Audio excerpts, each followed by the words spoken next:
बिस्मिल्लाहिर्रहमानिर्रहीम। अस्सलाम वालेकुम। मज़ेदार सा कचनाल गोश्त बनाने के लिए एक कढ़ाई में पानी हमारा अच्छे से गर्म हो गया है और अब हम इसमें डालेंगे कचनाल। कचनाल लिए हमने तकरीबन 250 ग्राम। इसे अच्छे से मिक्स कर लेंगे और इसे बॉईल करेंगे।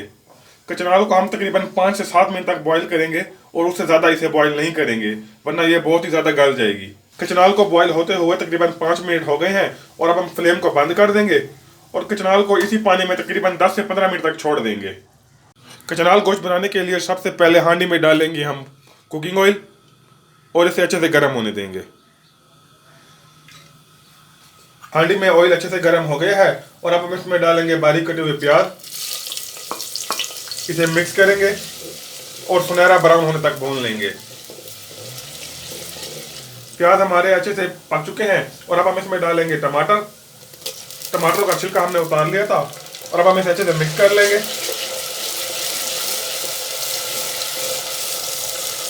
और साथ ही इसमें जाएगा तकरीबन 1 चम्मच लहसुन का पेस्ट। अदरक का इस्तेमाल इस रेसिपी में बिल्कुल भी नहीं होगा। और अब हम इसे भी अच्छे से मिक्स कर लेंगे और इसे 5 से 7 मिनट तक पकाएंगे। मसाला अच्छे से पक चुका है और अब हम इसमें डालेंगे चिकन। अगर आप चाहें तो बीफ या मटन का इस्तेमाल भी कर सकते हैं। और अब हम इसे अच्छे से मिक्स कर लेंगे।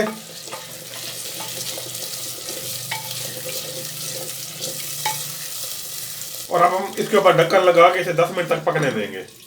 चिकन को पकते हुए तकरीबन 10 मिनट हो चुके हैं और अब हम इसमें डालेंगे 1 चम्मच नमक, 1 चम्मच लाल मिर्ची का पाउडर, 1 चम्मच खुश्क धनिया पाउडर और आधा चम्मच हल्दी पाउडर। और अब हम इसे अच्छे से मिक्स कर लेंगे और इसे भून लेंगे। फ्लेम को हम थोड़ा तेज कर देंगे और चम्मच हम इसमें लगातार हिलाते रहेंगे।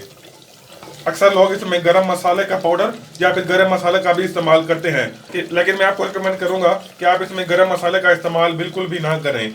उससे क्या होता है कि कचनाल का टेस्ट हमारा बिल्कुल खत्म हो जाता है। चिकन को हमने अच्छे से भून लिया है और अब हम इसमें डालेंगे दही। दही लिए हमने तकरीबन 100 ग्राम और चिकन लिया था हमने 500 ग्राम। और अब हम इसे अच्छे से मिक्स कर लेंगे और इसे 5 से 7 मिनट तक मजीद पकाएंगे। चिकन को पकते हुए मजीद 5 से 7 मिनट हो चुके हैं और अब हम इसमें डालेंगे पानी। पानी जाएगा तकरीबन इसमें 250 ml। इसे अच्छे से मिक्स कर लेंगे और अब हम इसके ऊपर ढक्कन लगा देंगे और इसमें अच्छे से उबाल आने देंगे और उसके बाद हम इसमें कचनाल डालेंगे। और अब हम इसमें डालेंगे कचनार। इसे अच्छे से मिक्स कर लेंगे। और यहाँ पर मैं आपको एक बात बता दूं कि अक्सर लोग जो कचनार बनाते हैं वो कचनार को बिल्कुल भी बॉईल नहीं करते, लेकिन मैं आपको ये रेकमेंड करूंगा कि आप इसे ज़रूर बॉईल करें। उससे क्या होता है कि कचनार के अंदर का जो ड्राइनेस होता है ना, वो अच्छे से ख़त्म हो जाता है। और अब हम इसे 8 से 10 मिनट तक मज़ीद पकाएंगे।